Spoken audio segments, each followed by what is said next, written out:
today I've got to do one more application for a job that I was supposed to do by today. Today's the deadline, the 7th of December. Actually, some position in the British Museum of Natural History, which I would like to try for. I don't think, well, I might be completely wrong, maybe there'll be somebody come up with exactly the right experience to do that job, but it seemed like an atypical kind of job. Maybe they'll pick somebody from within the museum and advance them, but it's certainly worth me trying it. I'm going to write a CV is ready. It's a question of writing a personal statement which will cover why I would like to work for the British Museum and what I would talk about in it. What I will talk about in it is my own personal. I mean, some personal statements are more. I don't know whether I'll get it, but maybe it's just the only way of being sure you don't get it is to not take part at all. Whereas as it is, you know, you might get it. It's not the best paid job in the ones that I'm applying for, but it's on the low side. But it's a civil service level, in fact, to work in that level of museum, and therefore you get other perks, especially related to old age. So yeah, it's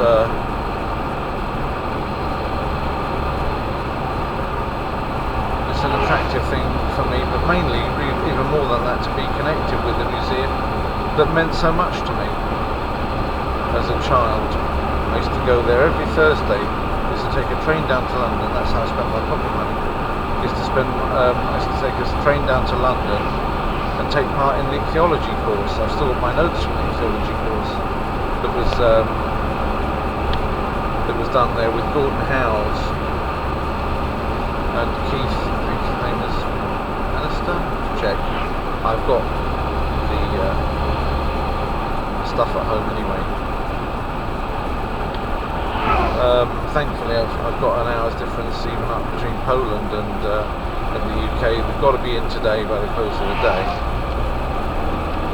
And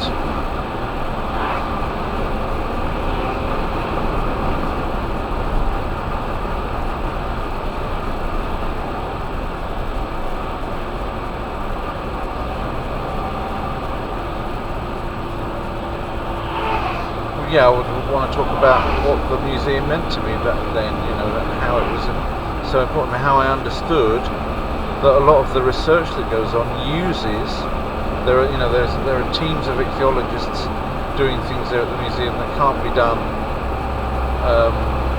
by the universities. A lot of it is directly government funded, research on cod's brains and things like that. And I did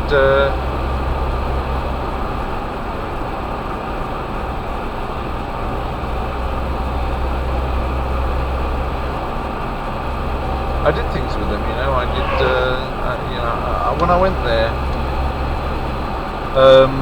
I was 14, but the course was in conjunction with the University of London Ichthyology course, with zoology at the University of London. They did an ichthyology course at the museum with these two guys lecturing, and brilliant they were. I mean, it was a university course, and nevertheless I understood all of the stuff they were saying. And I wasn't even past my O-levels yet. Of course, this made the University of London not too happy. But it was a public course. It's just you had to be a member of. You had to have finished school to be on it. It was done for the public. Ichthyologists, amateur ichthyologists were welcome. Fish keeping. It went through the fish keeping community that this thing was going to happen. And the fish keeping community people were the bulk of people involved, not necessarily just the University of London Zoology Department students, but of course the fish keeping community had junior members, and the University of London said no, you can't come because you're too young. I came down for the first thing. I've been looking forward to it. I was told, you can't take part in it, and basically I was very upset by that. I've been really looking forward to it, and seeing that I had got very upset, the ichthyologists there, they knew that obviously their passion was ichthyology. They saw a young guy, 14 years of age, who also is passionate about ichthyology. They did what you would hope a lot more people do, but these days people don't do it, but back then they did. They did the British thing. They said, wait for the university person to go, they won't be back, and if they do come back, it'll just be before the end, with the final test or whatever. You may not even come back for that, so just wait until they're gone and then come out of the room. At the moment, I'll put you in here, you look at these specimens, and I'll come and get you in a room. So they basically said, okay, well, he was sad that we got rid of him. Off they trotted, and then they came, got me out of the room, and I took part in the whole of the rest of the course. And not only did they have props with me, but also all of the people applauded them for doing that, said how good it was of them to have done it. So, but nobody cared what the university thought, but they cared about what the people who wanted to attend the course thought, and they thought it was a bad start to exclude somebody just on the basis of age. It was like ageism. So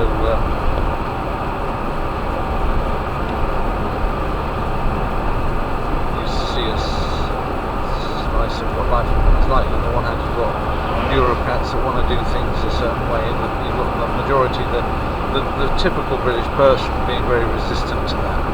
And I think, yeah, maybe I'm exaggerating when I say that people don't do that anymore. There's still a lot of people in England that feel the same way. In fact, for some, I'd say it's even now more than ever that they feel that way. So, yeah. But the bureaucrats certainly enforce these days more than ever as well. So, I'm going to talk a little bit about what the university came to mean for me at that time, how I used to go down there, how then I understood from a little bit of an insider's view as to the research that gets done there, because I wanted to be an ichthyologist at first, and in due course I realised that probably I had a more of an open playing field, I suppose, doing something different if I did language instead. When you become an ichthyologist, it's not that much really to do with it. And whereas developing the languages would have been good for things like selling or what have you. That's what I thought, but in the end I turned into an accountant rather than a pure salesperson. But either way, you make more money that way than you do as a scientist just doing ichthyology, just doing research on God's brain. So, and you can always do ichthyology as a hobby. What interests you that doesn't pay, you can do as a hobby. One of the reasons why it doesn't pay is that it's a lot of people's hobby. Yeah. But still, if I can get a paid role at the museum, that would almost be like getting what I had wanted and walked away from in my teenage years, but in a slightly different role in the museum, probably a senior role anyway. And it would be something that I would really want to curate, these departments and these people who are now the successors of those friends of mine. I would want to curate them, I would want to get money for them. In the UK, museums are supposed to be free on entry. The British museums, the main museums, are free to enter. But of course, the government doesn't want to be funding them out of taxes. They prefer for them to be self-funding, and so you have to find ways in which you can make money. Get people to drop cash who come to an event. Who come to an event.